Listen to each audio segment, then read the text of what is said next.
since last years. जो post Covid problem हो गए थे लोगों को कि निमोनिया होना और उसके बाद वेंटिलेटर वगैरह सब, ये सब चीज़ मेरे घर में 2018 में हो गई थी। एक्चुअली कैंगेन मशीन की मालूमात मुझे उस टाइम मिली थी, लेकिन मशीन नहीं दी थी मैंने।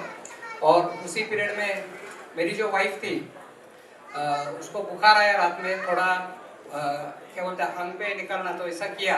मॉर्निंग में I was not in the town, I was out of station, तो मेरे भाई ने हॉस्पिटल में लेके गए। विदिन 15 मिनट्स वो वेंटिलेटर पे गई आफ्टर रीचिंग टू हॉस्पिटल। और अराउंड 6 days अहमदनगर में she was admitted in ICU on ventilator. उसके बाद पूना में शिफ्ट किया दीनानाथ में। Around 11 days she was on A ventilator in that hospital, और टोटल हॉस्पिटलाइजेशन था ऑलमोस्ट 1.25 महीने का। She was diagnosis Sjogren's syndrome.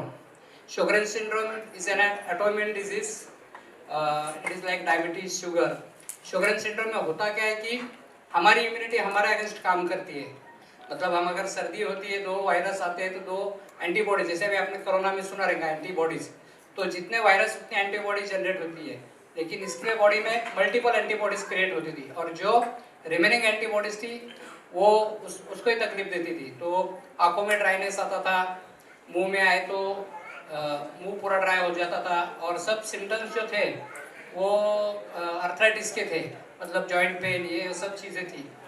तो आफ्टर डिस्चार्ज के बाद I immediately start Kangen water. मेरे जो दोस्त थे जिनसे मैंने मशीन ली, महेश शिंदे, वो रोज़ मुझे घर पे पानी ला के देते थे, 5 लीटर का कैन। ऑलमोस्ट मैंने 1-1.5 महीना उनसे पानी लिया, और फिर मैंने मशीन भी लगा ली मीनवाइल।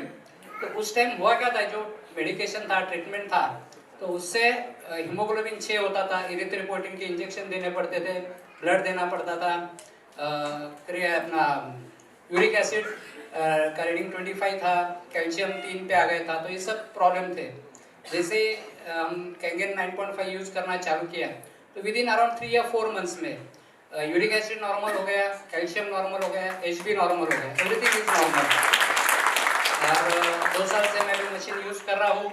ये मेरा खुद का एक एक्सपीरियंस है। सेकंड एक्सपीरियंस अभी हुआ, माय फादर एजिंग 77, उनका नी रिप्लेसमेंट हुआ। नॉर्मली इस एज में 77 एज में बोन्स बहुत ब्रिटल हो रहे थे, तो ड्रिल मशीन और हैमर नहीं लगते।